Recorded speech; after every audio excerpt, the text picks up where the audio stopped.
A silly girl naps by her flowers. It is quite likely that she tired herself out with a variety of silly antics, as silly girls are often known to do. She may have a silly name too, or maybe not. It is hard to say for sure without asking her. But since she's slumbering peacefully, it would be a shame to wake her up. You might as well just give her a name right now. Enter name. Farm Stink Buttless.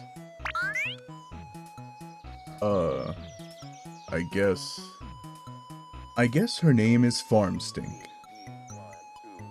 Wake up! You try to roust Farm Stink from her slumber, but she is really down for the count. It looks like she is holding some sort of note. Retrieve arms from... They're right there, in plain sight. Look, they are flashing red. Drop pumpkin on Farm Stink.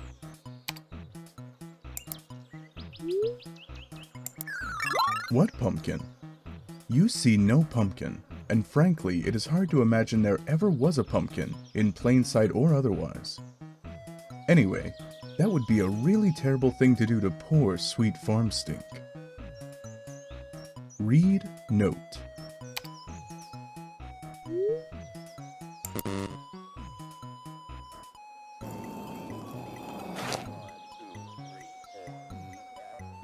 Farm Stink? That is incredibly silly and a little bit rude. My name is... Try again. Jade Harley.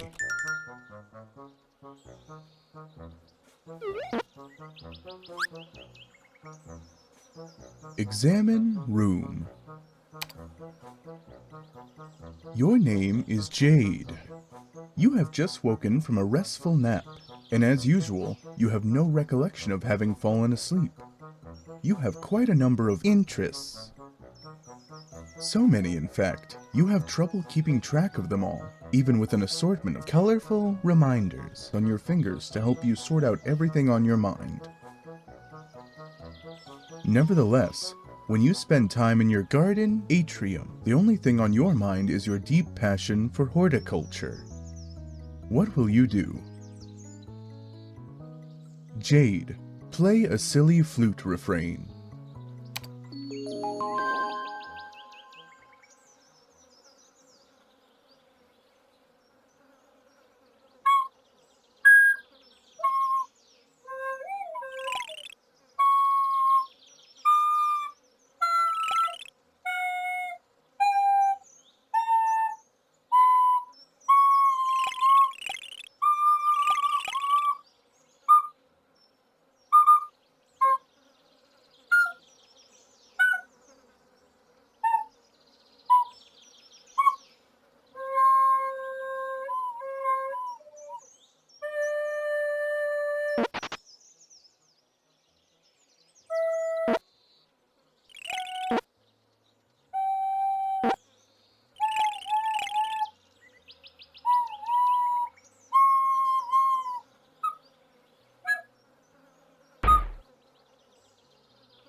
Wow, you really suck at this thing. Maybe you should try playing an instrument you actually know how to play instead, like the one in your bedroom. Honestly, you have no idea where this flute even came from. Things seem to appear and disappear around here all the time. Especially, to your unending chagrin, any sort of large orange gourd that might be lying around. You consider throwing the flute down in disgust. Jade, captcha log flute. On second thought, it was a perfectly nice flute and there is no reason to take your frustration out on it. You just need some practice. But before you capture-log the flute, you will need to set your fetch modus first. Jade, set modus. Boggle, Pictionary, Monopoly, Yahtzee, Clue, Connect 4, Jenga, Battleship, Ouija, Guess Who, Operation, Memory. You have a wide variety of fetch modi to choose from. You were really excited when your grandpa bought you this modus set for Christmas. He is a total badass, even if a little strict. You typically opt for the memory modus when it comes to matters of day-to-day practicality. Jade, select memory. You set your modus to memory and capture-log the flute. You allot 9 cards to the modus from your deck, since that will be more than enough for your needs at the moment. The modus grabs 9 more cards for matching purposes. The flute is split up on 2 blank cards and mixed randomly into the grid. To retrieve the item, you must first pick 1 card and then pick its matching card. For the typical Silodexer, this modus presents a frustrating guessing game and a lot of wasted time on mismatching. But you like it because you seem to have a knack for always guessing right on the first try. Jade, squeal like a piglet and fertilize some plants. It is an awfully silly idea and is basically a waste of everyone's time.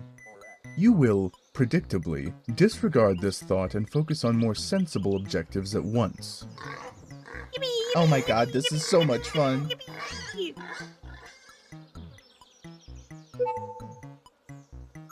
You capture-log the bag of fertilizer. Jade, consult colorful reminders. You tend to have a lot of things on your mind at once, and you can be a little forgetful. So you keep a variety of colored strings on your fingers as reminders. Each one means there is something different to remember at a certain time. In fact, looking at your index finger reminds you that there is something important to remember now. It is your friend John's birthday. The green string reminds you that John's birthday package will arrive today. The blue string also reminds you that John's birthday package will arrive today, though in a way that means something slightly different. You are further reminded that you have some things to do outside your house soon. But you should stop by your room first for some supplies, and most importantly, to see if John is online and wish him a happy birthday. Jade, capture-log the pumpkin growing next to you. You snap up that pumpkin, which seems suitably ripe for the taking. Hopefully the safety of your Silodex will prevent it from being spirited away like so many of its ephemeral predecessors. Jade, exit this room.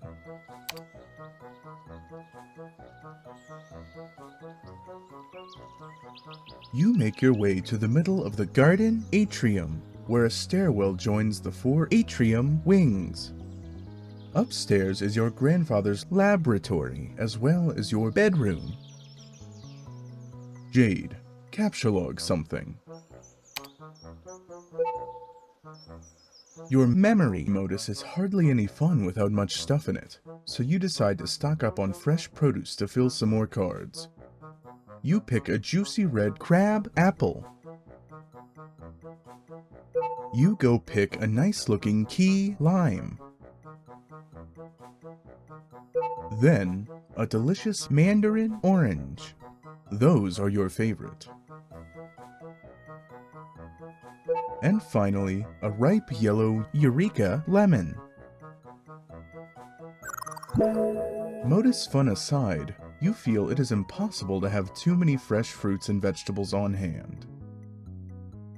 Jade, go upstairs to bedroom. You almost never use the stairs. You transportalize upstairs. Just above is your room. Jade, ascend. You enter your bedroom. On this side of the room, you are immediately confronted with numerous artifacts highlighting your various interests.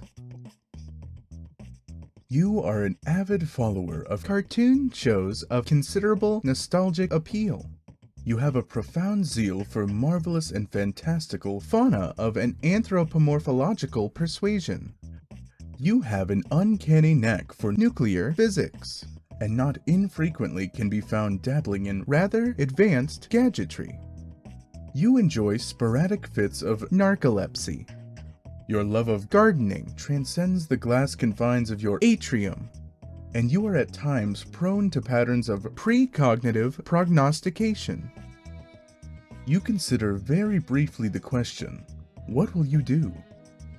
But you quickly realize this is only one half of your room, and is therefore host to only half of your interests to choose from.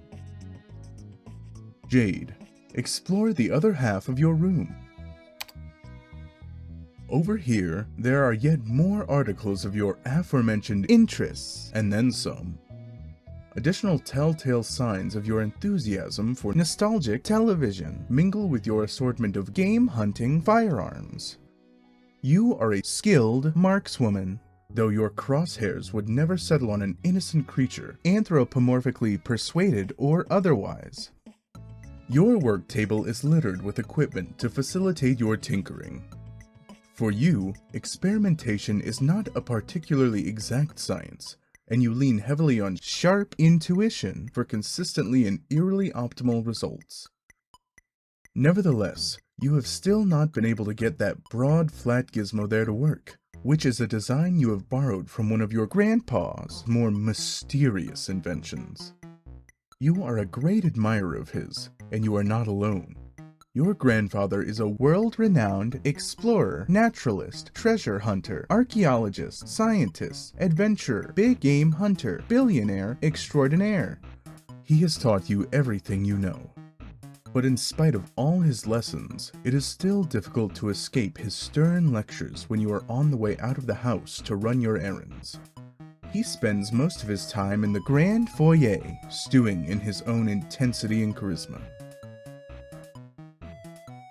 And today will likely be no exception. Among the errands you have planned is to venture out to find your pet and best friend named Beckquarrel. This animal must be fed, and he will not be happy if he is not. And if he is not happy, then you will not be happy.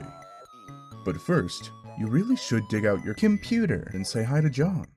Now, what will you do? Jade, quickly retrieve firearms from wall. You equip your trusty hunting rifle. There would be hell to pay if Granddad caught you leaving the house without it. Jade, wonder why the design on your shirt changed. There isn't much to wonder, really. You left the wardrobifier on its randomization setting.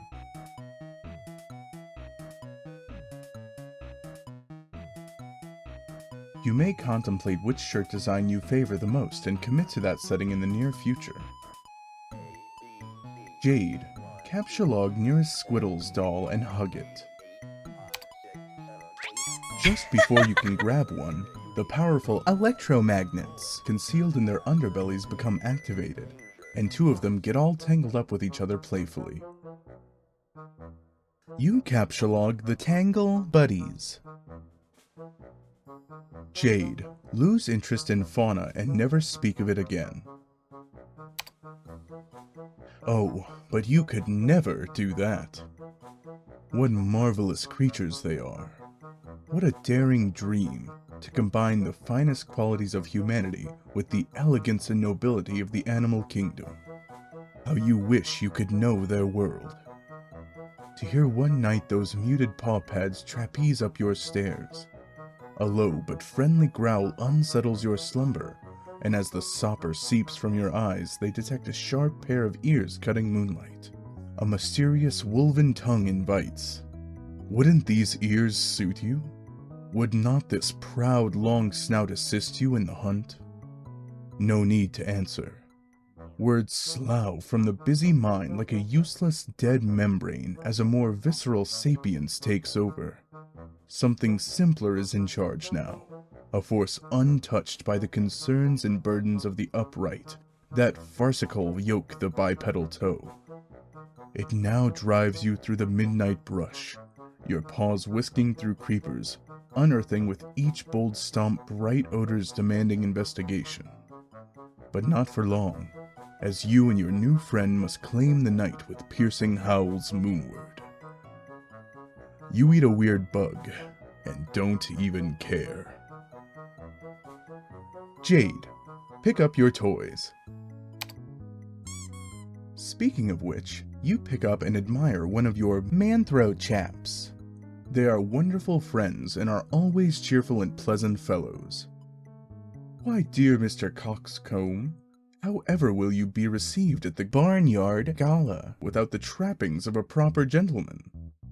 Each manthro chap comes with a number of accessories, including articles of formal attire, a vaccination kit, and a dishwasher-safe slop trowel.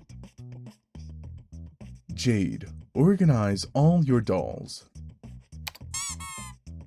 You gather all your dolls into a rather cozy-looking pile. Jade, change wardrobifier settings. You deactivate the wardrobifier's randomization mode and set it to cycle through these 3 shirt designs. The decision was tough, but you think you came to the best possible conclusion. Jade, look out window. It is another beautiful day in your neighborhood. It is peaceful and quiet as usual. A rather imposing volcano looms over your house, which has been inactive for centuries. Though dormant on the surface, the volcanic activity deep underground provides your house with a source of geothermal power. You are not sure why your grandfather decided to draw from this source of energy when he had the unlimited power of the atom at his disposal. But it has been this way for as long as you can remember. You have chalked it up to your family's long-standing propensity for eclectic fursuits. Wait, you mean pursuits. Jade, retrieve fursuit from magic chest. What is this nonsense about fursuits? You do not own a fursuit. You think anthropomorphic fauna are really cute and enchanting and all, but it has never occurred to you to dress as one. Sure, it is fun to imagine what it would be like to run wild with a pack of wolves, or purr and frolic with a litter of kittens, but dressing up as an animal just seems ridiculous. It would still just be a silly girl draped in a raggedy synthetic tufty piece of crap. And seriously, who are you trying to kid with that sort of baloney? Anyway, it is not a magic chest, it is your gadget chest, which you have adapted for storing a number of useful gizmos. It was once your oracle's trunk, a gift from your grandfather of course, and still contains many silly fortune-telling knickknacks, all of which are completely bogus. Jade, open chest.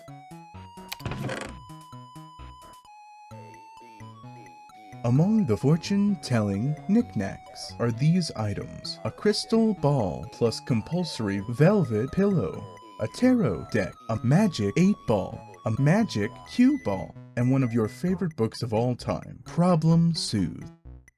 Among the useful gizmos are of course your computer, which you keep inside a fun lunchbox for easy transport, and a couple of gizmos you keep handy so you don't always have to make the long trip to the kitchen. There is a cookalizer for preparing delicious meals, and a refrigerator, a name which clearly is a wacky variation on the much more common household item, refrigerificator.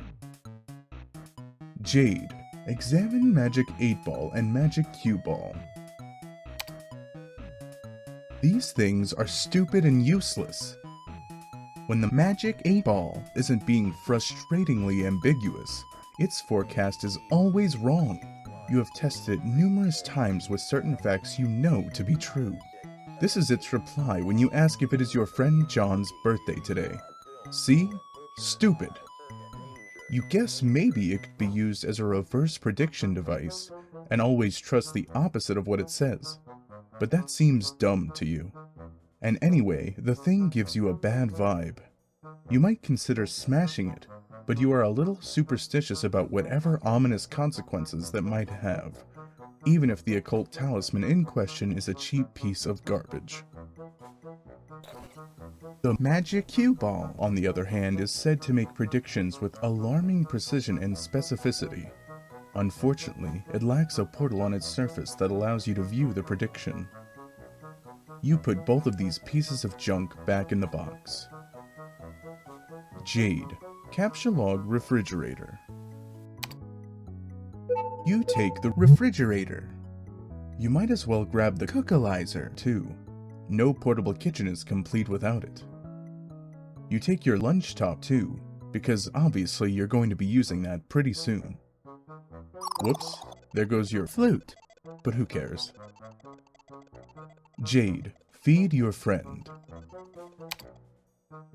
Before you go out to feed Beck, you will need to prepare a meal for him. You clear some space on your work table so you can set up your refrigerator and cookalizer.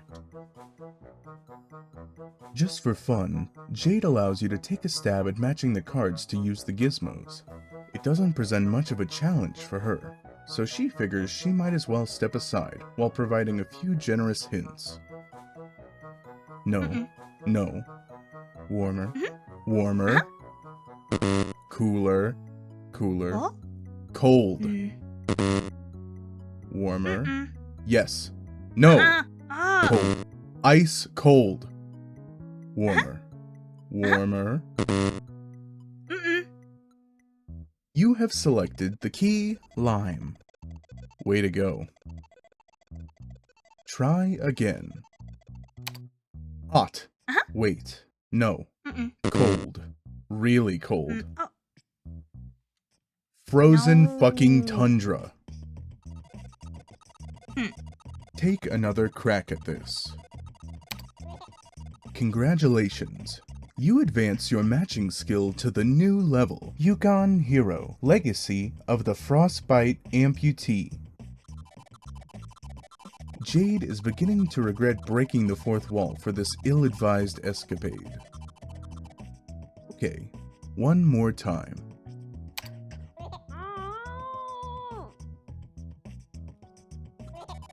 If it were known in advance how terrible you were going to be at this matching game, the author may have given second thought to preparing this cool interactive Flash application.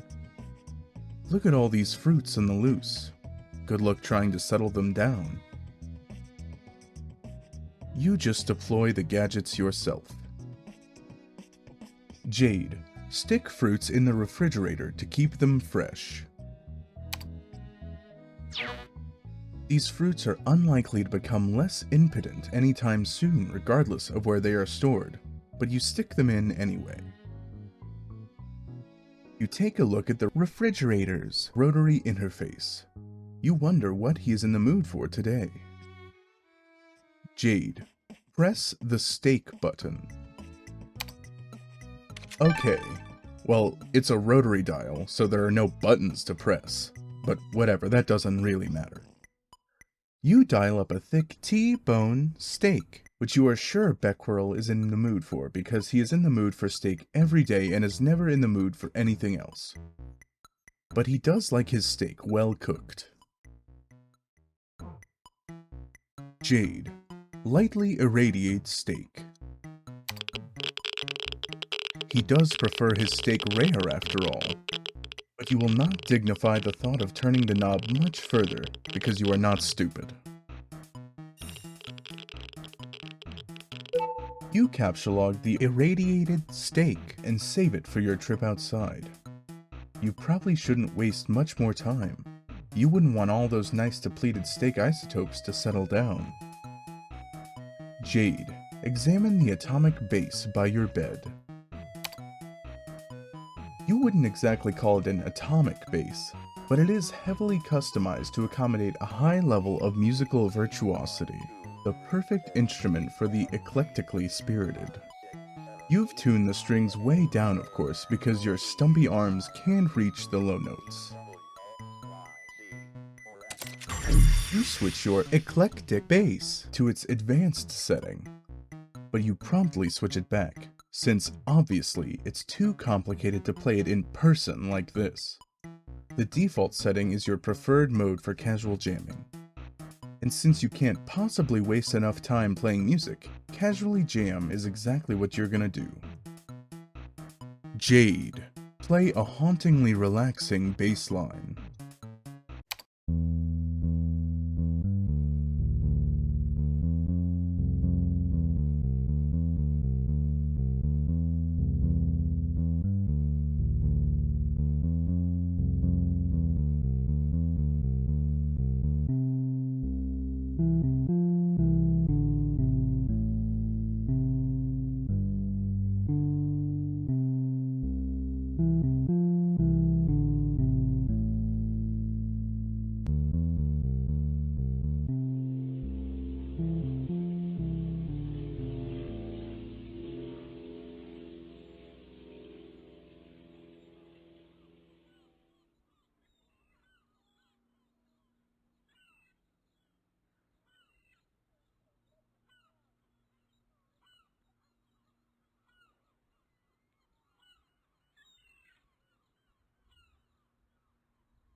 Jade. Captcha log bass. You take the portable amp from the wall socket too. Jade. Open lunch top. You like to make yourself comfy in your plushie pile before getting down to business with your computer. Jade. Get down to business.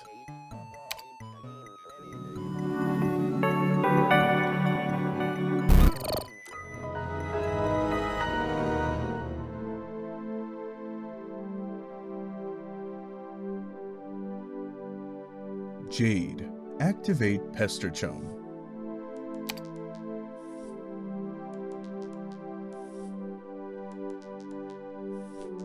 Hey look, John is online. Hooray! Also, it looks like Dave pestered you about something yesterday, but you missed it. Jade. Pester John. You greet John, but he does not respond. He is undoubtedly gallivanting around his house in a state of barely restrained birthday mirth. He may also be retrieving the 2 packages and the 2 envelopes which you are certain came in the mail for him earlier. You will wait a little while and see if he returns before you head out. Jade. See if Dave left you a sweet new wrap. It does not appear so, but you just never know with that crazy and cool guy. So cool.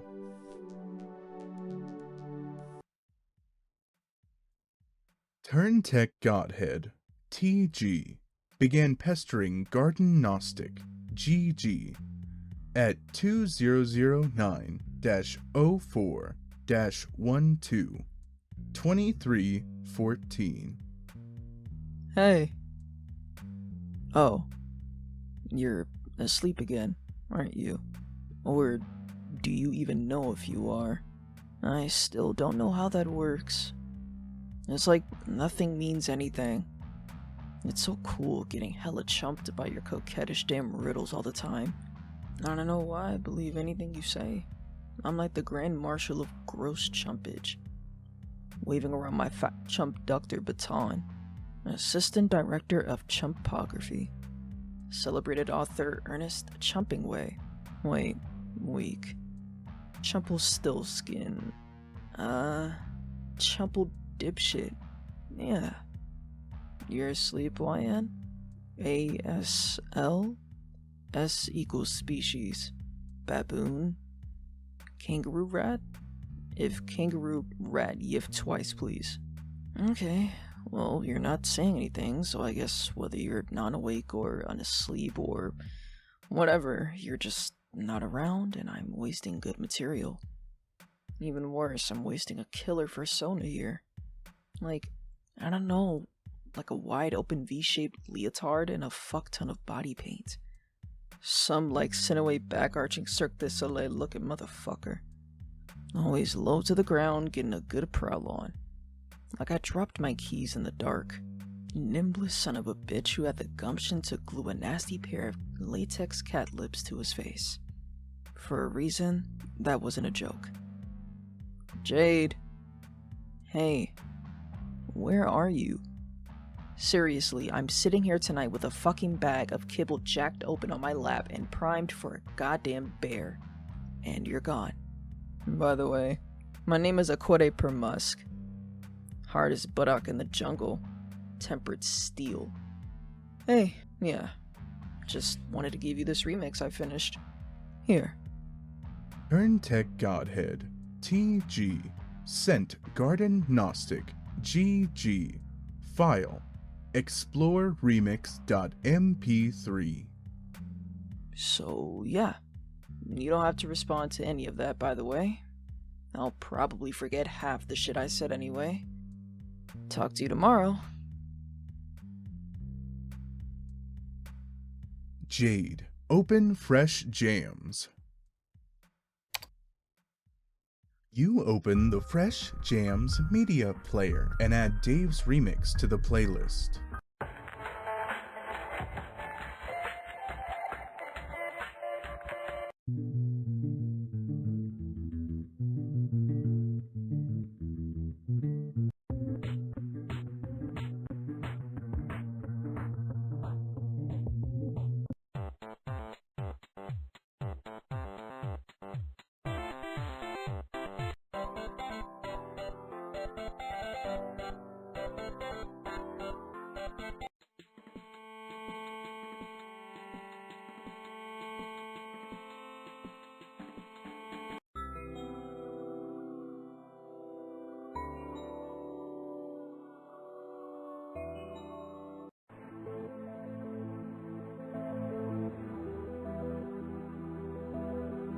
Jade, open Echidna and go to mspaintadventures.com. GT, boggle vacantly at these shenanigans. It begins to dawn on you that everything you just did may have been a colossal waste of time. End intermission. You open your web browser and visit MSPA. You navigate to a random page in the middle of the latest epic. Looks like he was just finishing up some sort of weird tangential intermission here. Whatever it was, it clearly advanced the plot in no relevant way whatsoever. End intermission.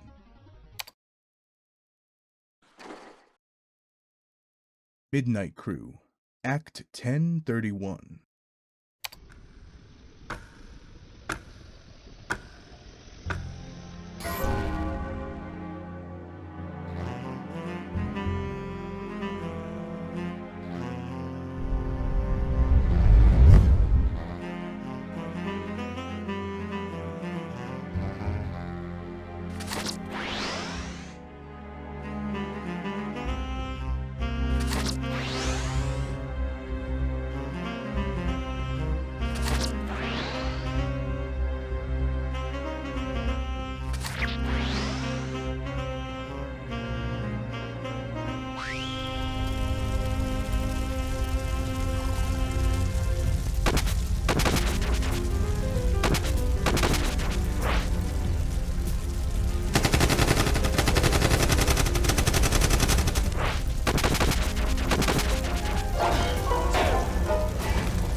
You've killed a little time, but still no sign of John. Jade, pester Dave.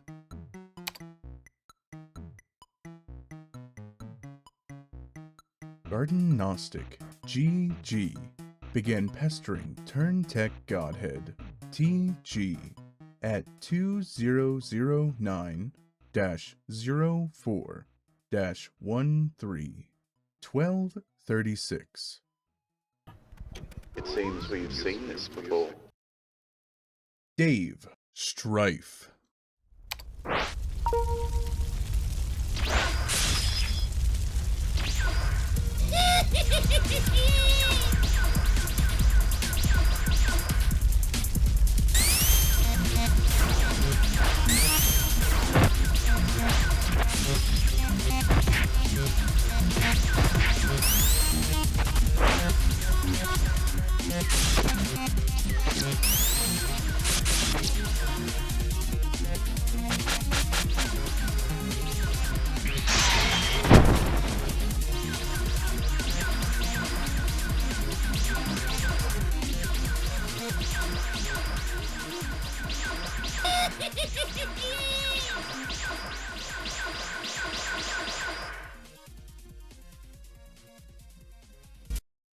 Rose is online. Jade. Pester Rose. I require a font of frighteningly accurate yet infuriatingly non-specific information. Do you know where I can find a wellspring of this sort? Yes, okay, but we can't talk for long. You have plans? Well, yes, I do, but it's just that you will lose your internet connection soon. And we won't talk again for a pretty long time. Not until you enter. Enter. Yeah. This is what I was talking about. This was the itch that needed scratching. My avarice for the inscrutable. It is limitless. What did you want to know? You've been insisting today was the big day. We would all play a game you didn't know the name of, a game you said I'd get in the mail, and did. One that would help me answer some questions. But Strider is being obtuse, I can't catch John at his computer, you don't even have the game yourself, and on top of all that, my internet is unstable.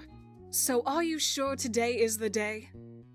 There's sure a lot of challenges, but yes, I am sure.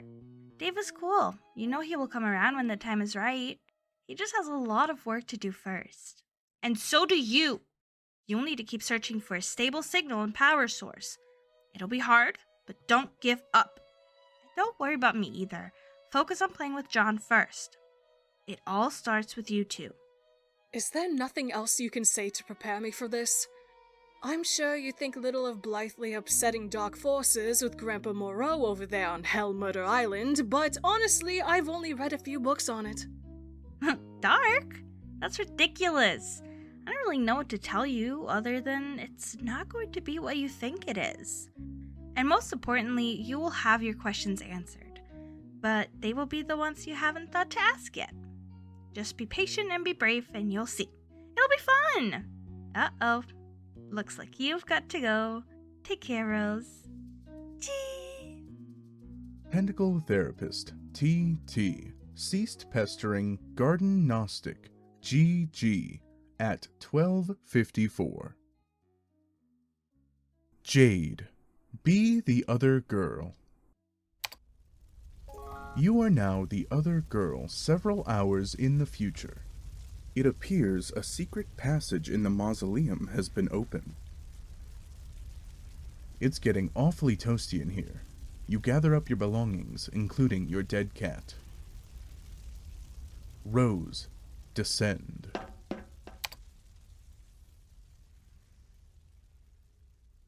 Jade, stop being the other girl and pester John again. You've spent enough time for now concerning yourself with the future of your friends. John will not be available until later. By then, he will have his hands full, as will you. You pack up your lunch top and get ready to take care of some business downstairs. Jade, descend.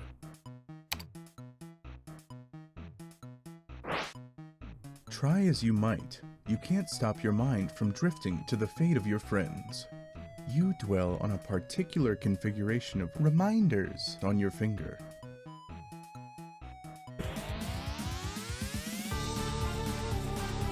Strike.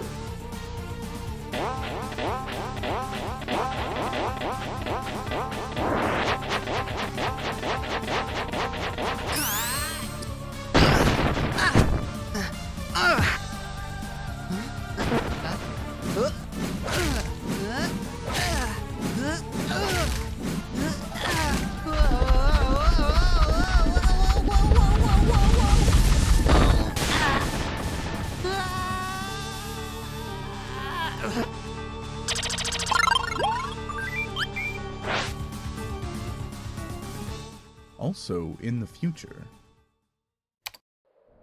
But years, not hours. Under bare white branches, a sentry wakens.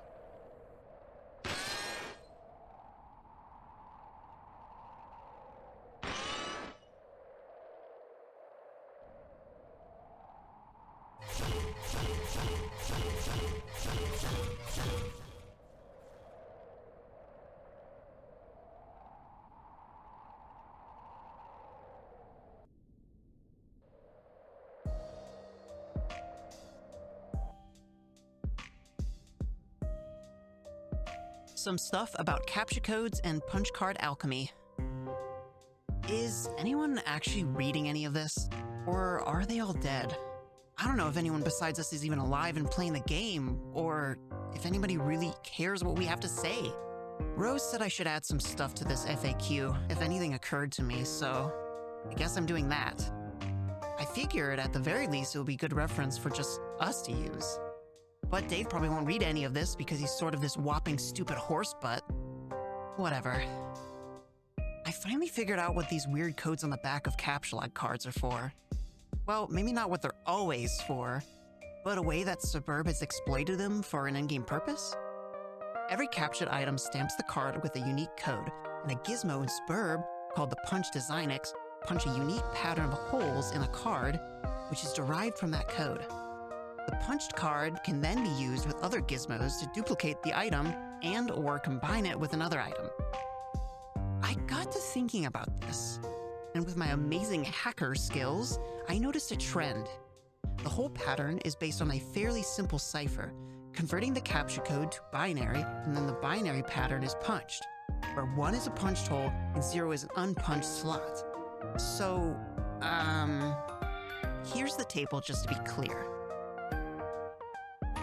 0 to 0, 1 to 1, 2 to 2, 3 to 3, 4 to 4, 5 to 5, 6 to 6, 7 to 7, 8 to 8, and 9 to 9.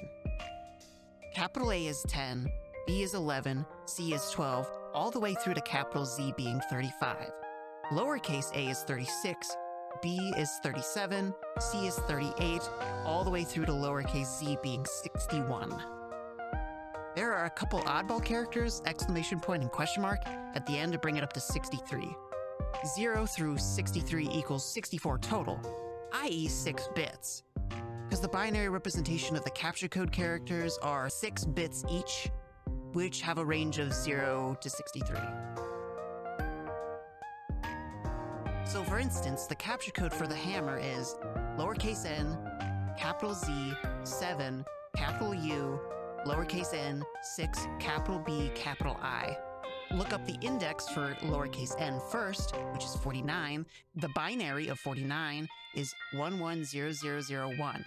Keep doing that for all the characters and you get lowercase n equals 110001, capital Z equals 100011, 7 equals 000111, U equals 011110, lowercase n equals 11001, 6 equals 000110, capital B equals 001011, and capital I equals 010010. Okay, that's the pattern that will be punched on the card, but the bits are arranged top to bottom, left to right in 4 columns, like this.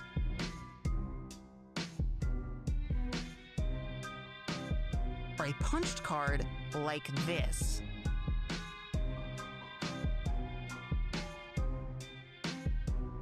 Wow, okay, that pretty much looks like shit, but you get the idea. So to combine 2 items, you just overlap 2 punched cards. Only the places where both cards have a hole will show through. So it's sort of like a bitwise AND operation on both cards. The new pattern gives you the code for the new item. For instance, combining the code for a hammer, lowercase n, capital Z, 7, capital U, N, 6, capital B, capital I, and a pogo ride, capital DQM, lowercase m, capital J, capital L, lowercase e, capital K, gives a new code with less holes, obviously, which translates to 126 capital G, capital H, 4, 8, capital G. That whole pattern went on to make the pogo hammer, which is so rad, you have no idea. I've also wondered if you can combine items in other ways, like bitwise OR. That means combining the cards to get more holes, not less, i.e. the new pattern has a hole for every hole on either card. This pattern would be accomplished by double punching a card, like 2 codes, 1 card. Gotta try that sometime. But there are some mysterious things about all of this. First of all, with all the hole slots, there are 48 bits in total, which means there are almost 300 trillion possible codes, and 300 trillion sounds huge. But when you consider it's supposed to account for all conceivable items, including all the wacky combinations of stuff, it suddenly doesn't seem that big. This leads me to believe that not every combination of item has a viable duplicate. This is kinda obvious anyway, since there are many combinations of punch cards that will produce either a blank card with and, or a totally punched card with or. So there are a lot of dud combinations out there, and many that will just lead to the same pattern. Like for instance, a gun and an atom bomb could make some sort of ultimate death ray, but for that matter, a shoehorn and a potted plant could lead to the exact same pattern. So weird. Also, it seems like combined items will always have patterns with either much fewer holes or much more holes than more ordinary items, which will occupy the vast, meaty middle of all possible patterns. It is strange and counterintuitive that more complex objects have simpler patterns, but hey, there you have it. But all this sort of makes me guess this system can be cracked in some way. Like, if you have a complicated item and you want to extract simpler item components from it, there might be some algorithm for deriving the pattern you want, or at least narrowing down the possibilities. There might also be ways of charting through the simpler patterns on both ends of the bit spectrum and pinning down the ones that will make cooler stuff. Who knows? I want to ask Jade about this, because she's really good at this sort of thing somehow, even though she doesn't have my elite hacksaw cred. Too bad she makes herself so scarce all the time. Jade, if you ever read this, let me know what you think.